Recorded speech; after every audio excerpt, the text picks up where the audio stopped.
Bonjour bien-aimés, bonjour très chers, là où vous êtes, recevez l'amour de Dieu dans vos maisons, recevez notre chaleur et la parole de l'Éternel. Voici notre deuxième série. Nous avons eu pour parler dans la première série de l'affranchissement par la vérité. Nous avons parlé de certaines dérives de la fin des temps et aujourd'hui encore, pour notre deuxième série, nous allons rester dans cette même thématique. Nous allons simplement parler encore de cette vérité qui t'amène à être libre. Mais notre thématique d'aujourd'hui va toucher tout un ensemble, tout un système. Nous sommes tous inclus dedans, que personne ne se sente mis à part. Nous sommes tous dedans.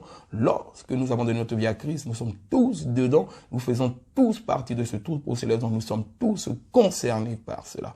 La thématique d'aujourd'hui, elle est simple.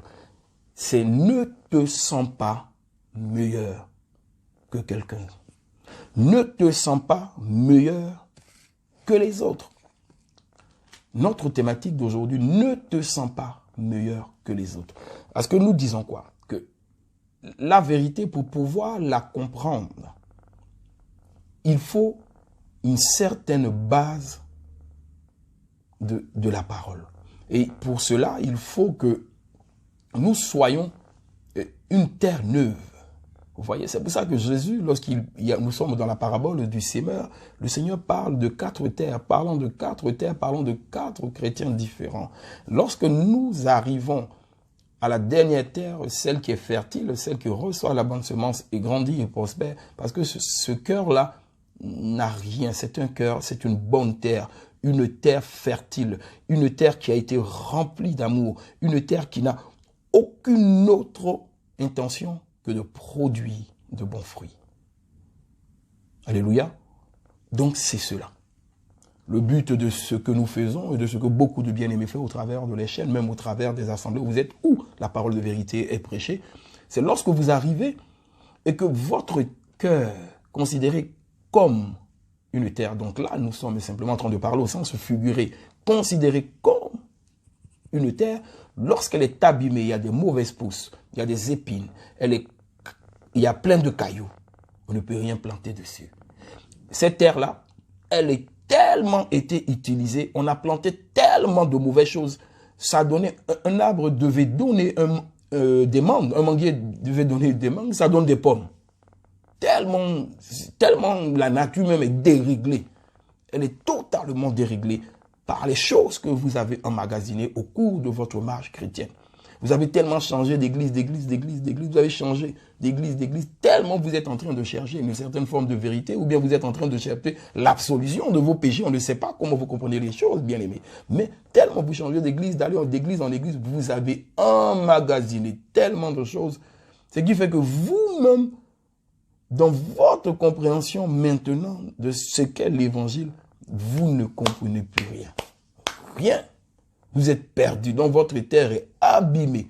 On ne peut même plus mettre une semence de vérité. Dès qu'on vous dit quelque chose, je sais déjà, non, ça il parle comme le pasteur qui m'avait escroqué. Il dit comme celui qui avait cherché à me draguer. Ou il dit comme celui-là qui était orgueilleux, fier. Donc, vous avez été abîmé. Donc, le processus que le Seigneur veut, c'est que votre terre soit mise en jachère. Que votre terre soit mise en jachère. La jachère, les cultivateurs, les agriculteurs, ici en Europe, le savent bien. Une terre qui est mise en jachère, c'est une terre qui a été beaucoup utilisée. Elle a été tellement abîmée, donc elle est plus fertile. Donc qu'est-ce qu'il faut faire?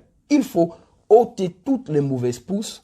Il faut ôter tous les cailloux, les ingrédients, les épines. La labourer, mettre de l'engrais et la laisser se reposer. Afin qu'elle retrouve cette fertilité, afin que lorsqu'on vient y poser une nouvelle graine, elle puisse donner de bons fruits. Donc, vos cœurs vont être mis en jachère, si vous voulez bien suivre la parole de vérité. Et le Seigneur viendra y planter par des serviteurs dignes de ce nom, de bonnes semences. Et vous grandirez, et vous attendrez, et vous attendrez l'enlèvement de l'Église. Si vous êtes élu, Si vous êtes élu à cet enlèvement, gloire à Dieu, car c'est pour cela que vous venez à l'église. C'est pour cela que nous venons à l'église. C'est pour cela que nous aimons notre Seigneur.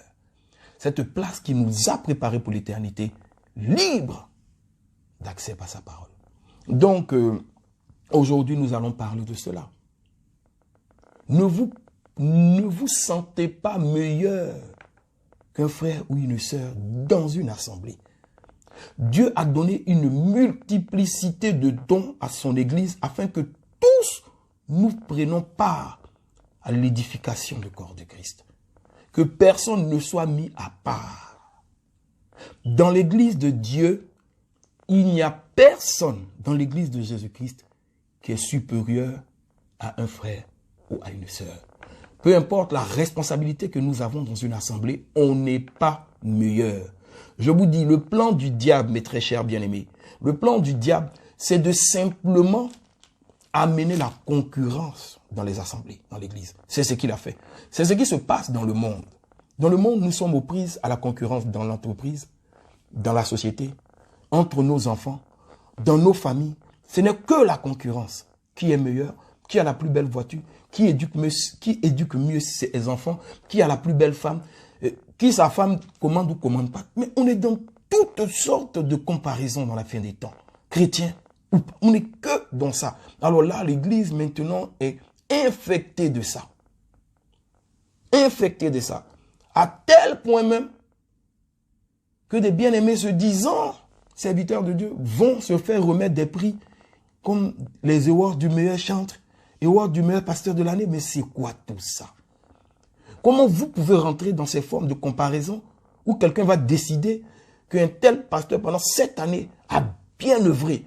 C'est par ta force que tu fais les choses, très cher. Ce n'est que grâce. Tout n'est que grâce.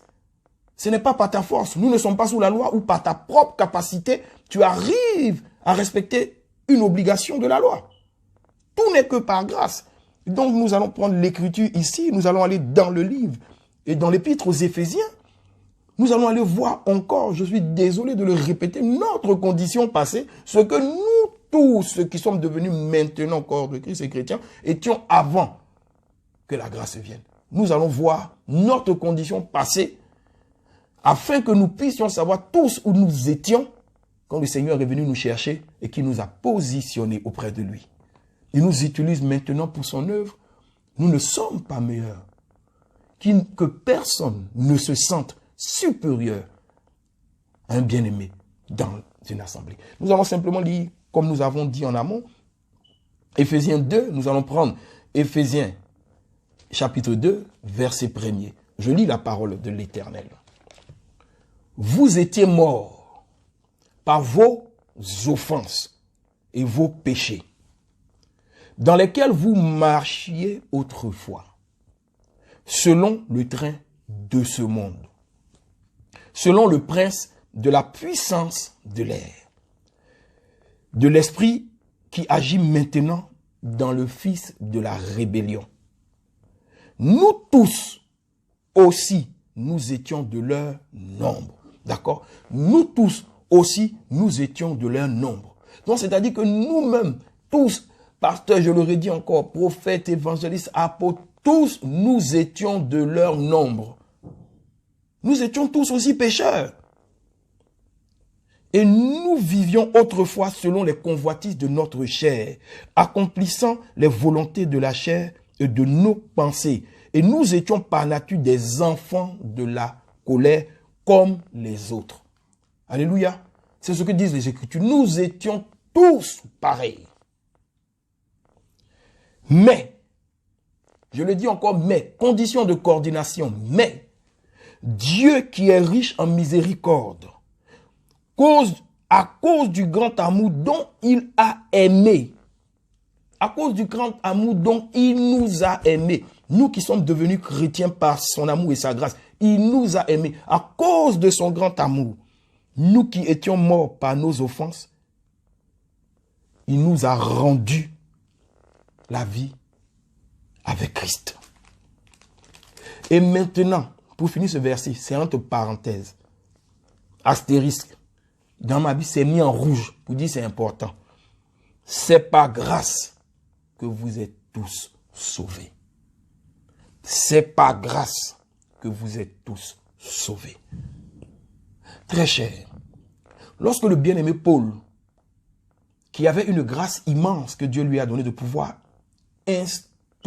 installer l'église primitive, lorsque ça a commencé avec les apôtres et que Paul a eu la révélation sur la route de Damas de ce que est l'église de Christ, non une secte qu'il était en train de combattre, mais l'église véritable du seul unique Dieu, Jéhovah.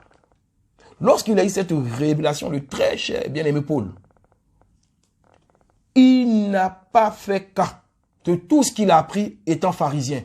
Il a tout déposé. Il est parti 3 ans en Arabie à le recevoir l'enseignement de Dieu sur les fondements et sur la révélation, sur les fondements de l'église et sur la révélation merveilleuse de l'œuvre de la croix. Et lorsque Paul vient, la première chose qu'il fait, il monte à Jérusalem, il va voir, il précise bien, il va voir le bien-aimé Pierre, l'apôtre Pierre. Il monte le voir et il passe du temps avec lui pour lui exposer tout ce qu'il a reçu du Seigneur et ce qu'il apporte. Afin que, alors que c'est eux qu'il pourchassait, maintenant il va les voir, une forme d'association pour les dire voici cela, voici cela. Pas pour que Pierre puisse donner son cutus ou que Pierre puisse corroborer. Parce que l'apôtre Paul lui-même dit encore dans ses mêmes épîtres que j'ai été fait apôtre ni d'un homme, ni par un système. J'ai été fait apôtre par Jésus-Christ, Jésus-Christ crucifié, le même Jésus-Christ qui les a mis apôtres. Il dit, la parole que j'ai reçue, je n'ai ni reçue d'un homme, ni reçue d'un système ecclésial. Je l'ai reçue par Jésus-Christ et par l'enseignement de l'Esprit Saint. Donc, il a été libre totalement dans ce qu'il fait. Peut-être sous le joug doux et léger du Seigneur que nous allons expliquer, si Dieu le veut encore, par sa grâce, un jour. Mais Paul n'était pas du tout esclave d'un système. La Bible dit, nous tous, nous étions condamnés. Nous étions tous des fils de la perdition. Que seulement la grâce. Le bien-aimé Paul le dit, ta grâce seule me suffit. Seigneur, seul me suffit. C'est ce que nous disons, donc vous dites ça, mais vous ne croyez pas. Vous allez nous dire quoi encore très cher? Que dans l'église, la concurrence, que ce soit dans une chorale, à la chorale dans les églises, la concurrence. Qui chante, excusez-moi, qui chante mieux? Qui est mieux habillé? Non mais, vraiment. Et maintenant, on met en concurrence. Ah, le frère là, tu vois, ah, le frère là, il est puissant. Le frère là, il est bien. Ah, frère, il faut que tu commences à monter dans la spiritualité. C'est quoi tout ça? C'est quoi toutes ces formes d'encouragement par la concurrence? Ah, tel, tu as vu le frère, il a prêché, hein? Ah, le frère, il prêche trop bien. Ouh là là là là là là. Ouh, quand le frère a prêché, ouh, mon corps tremblait. Mais frère, toi, quand tu vas venir, il faut que tu sois comme ça. Non, le frère est stressé. Il a la grâce d'apporter la parole par l'Esprit de Dieu. Il rentre maintenant dans une forme de concurrence où maintenant il est à la maison chez lui, il se prépare. Ah non, il faut que je bombarde. Ah non, non, il faut que je bombarde. Tu vas bombarder qui? Toi, tu vas bombarder qui? Non, mais tu vas bombarder, que tu te prépares chez toi. Il faut que je bombarde. Quand je viens dimanche, il faut que l'église crie. Quand le message de l'Éternel est apporté, c'est les larmes, le cœur tombe, les péchés sont confessés. Il y a la repentance. Les cris de joie, wow, wow, wow, wow, constamment quand on ne crie pas, c'est comme si le message n'est pas bon. Ça, c'est faux. Ça, c'est faux. Ça, c'est totalement faux. C'est totalement faux. Quand l'église est calme, elle est réceptive. Il y a, même on entend une mouche voler, c'est que le message là est terrible. Le message qui est en train de passer là est en train de creuser. Le message là est en train de faire sortir toutes les saletés de nos cœurs. Le message là est en train de nous ramener auprès du Père. Comme l'évangile est venu. Très cher, l'évangile signifie bonne nouvelle. La bonne nouvelle ne veut pas dire seulement tout est bon. Ce qui est bon même, c'est ce qui te fait mal dans l'évangile. Dans l'évangile, c'est ce qui te pique quand un enseignement est donné, puis ça te fait mal, tu te sens sale, tu te sens diminué, tu te sens pas propre, tu te dis, mais celui-là se prend pour qui, ce serviteur de Dieu? Regarde ce qu'il dit. Non, c'est ça qui est bon. C'est ça qui est bon, très cher. C'est ça qui est bon. Quand le message te pique, quand il fait mal, c'est ça qui est bon. Quand il est en train en toi de briser certaines choses. Maintenant, si tu es têtu, si tu es borné, que tu ne veux pas recevoir, je te dis simplement, c'est parce que tu n'es pas appelé à faire partie du peuple de Dieu. Car la Bible dit dans le livre d'Éphésiens, chapitre 1er, avant la fondation du monde, nous étions en Christ. Donc l'église de Jésus, il sait déjà. Ceux qui viennent à l'église, c'est ceux qui reçoivent son amour, sa parole, qui la pratiquent dans la vérité, c'est ceux qui lui appartiennent. Donc ne vous enorgueillissez pas pour dire je suis le meilleur gagneur d'âme. Moi, quand je vais prêcher, comment je vais dire que je parle, oh, les gens viennent à l'église, se donnent. Ce n'est pas toi. Ce n'est pas toi, très cher. Ce n'est pas toi, ma soeur, mon frère. Ce n'est pas toi. Ce n'est pas nous. C'est l'Esprit de Dieu qui reconnaît ceux qui appartiennent à Dieu bien avant la fondation du monde. Ils sont simplement de retour, comme le Fils prodige. Voici l'église de Jésus. Tous ceux qui viennent à l'église sont que de retour. Ils sont de retour. Ils étaient là avant la fondation du monde. Ils reviennent à la maison très chère. Ceux qui viennent, qui restent 1 an, 2 ans et qui repartent dans le monde, ils étaient là juste de passage pour nous distraire. Ils ne font pas partie du troupeau céleste. Donc, ils ne sont pas partis parce que un tel système. Non, non, non. Mais maintenant, le diable, ayant compris cela, il s'est infiltré dans l'église et maintenant, il a amené tout un système mondain dans l'église. Ce qui fait que même ceux, c'est ce que Jésus dit, même les élus échoueront. Même le juste échouera. Parce que c'est ça. C'est pour ça en Matthieu 24, lorsque ses disciples lui posent les deux questions. Seigneur, quel sera le jour de ton avènement et quel sera le jour du jugement? Deux questions en Matthieu 24. Le jour de ton avènement et le jour du jugement. Jésus dit quoi? Est-ce que Jésus a commencé à dire que non, c'est le 24 février 2078-79? Il a dit, prenez garde à la séduction. Il a répété plusieurs fois, prenez garde à la séduction, car beaucoup viendront sous mon nom. Pas en mon nom, mais sous mon nom, et se feront passer pour Christ. Vous avez amené la concurrence dans l'église. Mais non, dans l'église, tu vois même, ce n'est même plus une question d'amour, c'est que de la concurrence. Les églises, maintenant, c'est la concurrence. Même les pasteurs, ils regardent là-bas. L'église, là, maintenant, là, lui, là, il a 200. Nous, on n'est qu'à 50. Non, il faut qu'on monte. Non, il faut qu'on monte. Il faut que nous, si on le dépasse, il faut qu'on soit 400. Il faut qu'on soit une grande église. Ce n'est pas ton église. Si vous devez être 40 jusqu'à l'enlèvement, vous allez rester 40. Si vous devez être 800 jusqu'à, ou bien 200, 400, vous allez rester. Nous ne croyons pas aux méga church. Hein. En tout cas, personnellement, moi, je ne crois pas. Avec ces bien-aimés avec qui nous prions le Seigneur. Nous ne croyons pas à ces églises de 10 000, de 20 000. Non, non, non. Parce que la Bible dit que la moisson est grande. Le Seigneur cherche autant d'ouvriers. Donc, lorsque le Seigneur confie un troupeau à un frère de diriger ce troupeau et à un ensemble, déjà à un ensemble, parce que je me reprends, veuillez m'excuser, pas à un frère. Il dirige ça, il confie son troupeau à la gestion aux anciens. Aux anciens. L'église est gérée par un comité d'anciens. Donc les 5 ministères d'autorité que nous avons cités dans nos différentes émissions et encore dans cette émission, que ce soit pasteur, apôtre, évangéliste, prophète et docteur, ceux-là font partie aussi du corps d'anciens. Ils sont des enseignants. Mais c'est le collège d'anciens qui dirige l'église. Donc, très cher, d'où vient ce système de concurrence? D'où vient ce système où nous sommes en concurrence dans l'église? D'où vient ce système où les églises entre elles se concurrencent?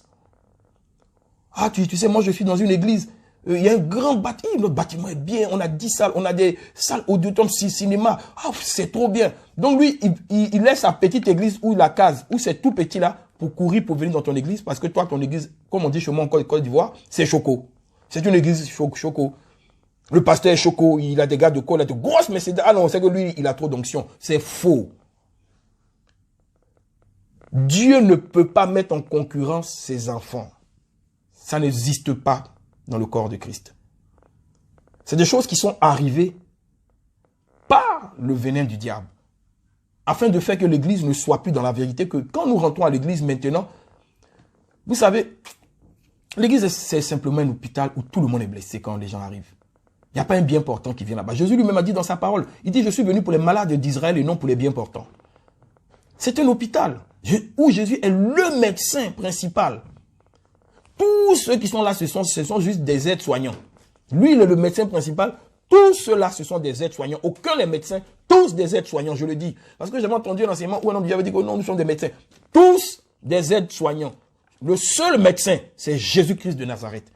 Tous, nous sommes des aides-soignants. Nous lui donnons l'aiguille, nous nettoyons un peu, nous lui donnons le pansement, nous mettons la perfusion, nous soulevons, nous sommes des aides-soignants.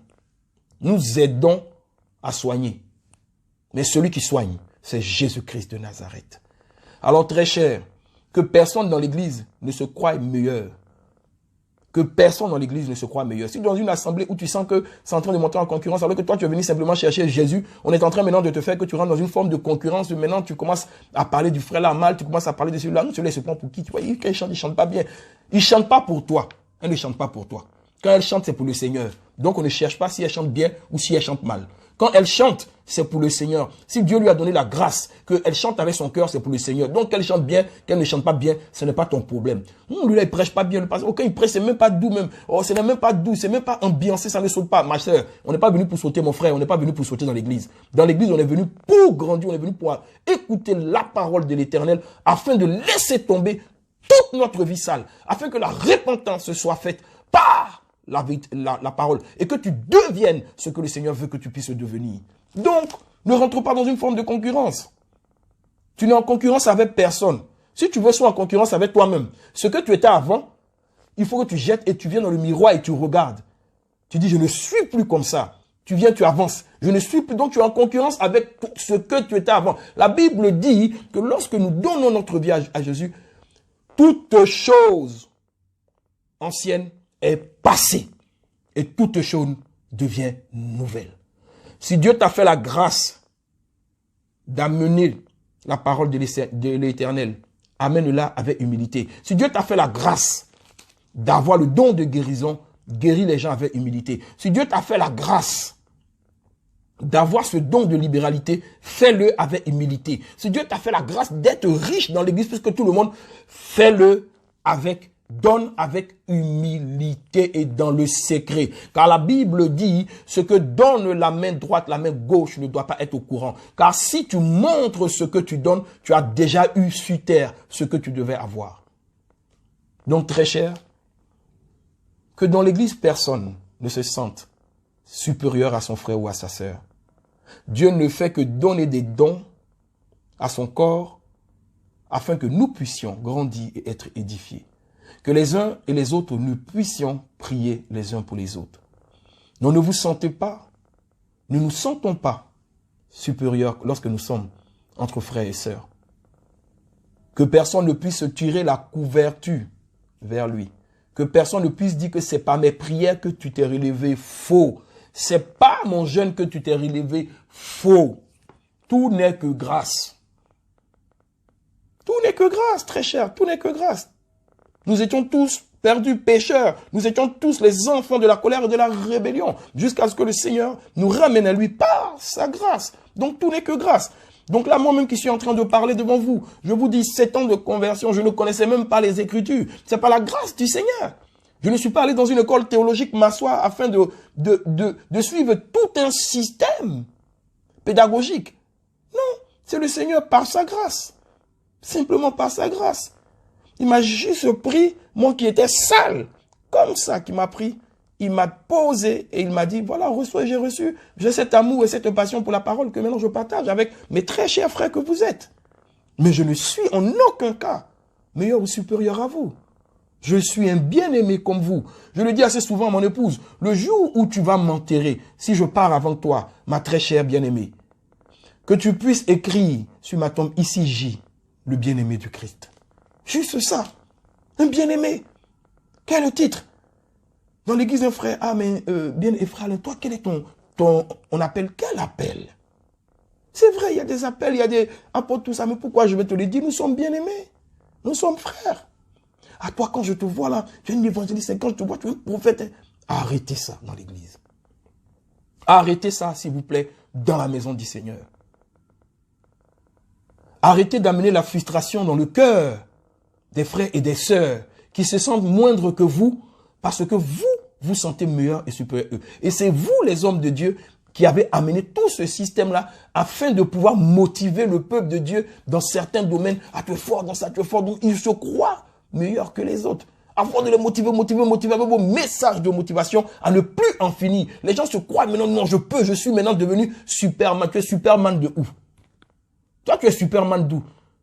Toi, tu étais perdu dans la poubelle, perdu là-bas. Jésus t'a ramené, tu es devenu comme un vase inutile. Reste inutile pour la gloire de Dieu et Dieu lui-même te relèvera. Le Seigneur dit que celui qui s'élève, je le rabaisserai. Celui qui s'abaisse, je le lèverai. C'est sur ça que nous finissons, très cher. Soyez bénis encore pour cette deuxième série que nous avons eue. Que la gloire de l'Éternel soit dans vos maisons et que le nom de Jésus-Christ, là où il est, soit élevé dans votre vie. Nous disons haut et fort le slogan, comme notre bien-aimé Mohamed Fadiga le dit, la croix reste debout dans votre vie. Que la croix soit l'essentiel de votre marche chrétienne. Ne laisse rien d'autre venir polluer votre vie chrétienne. Que la croix reste. En la croix, vous aurez totalement tout ce que vous demanderez au Seigneur. Que le nom de Jésus-Christ soit béni, que le nom de l'Éternel soit élevé. Merci encore de nous écouter et souffrez de notre amour pour vous. Nous vous aimons.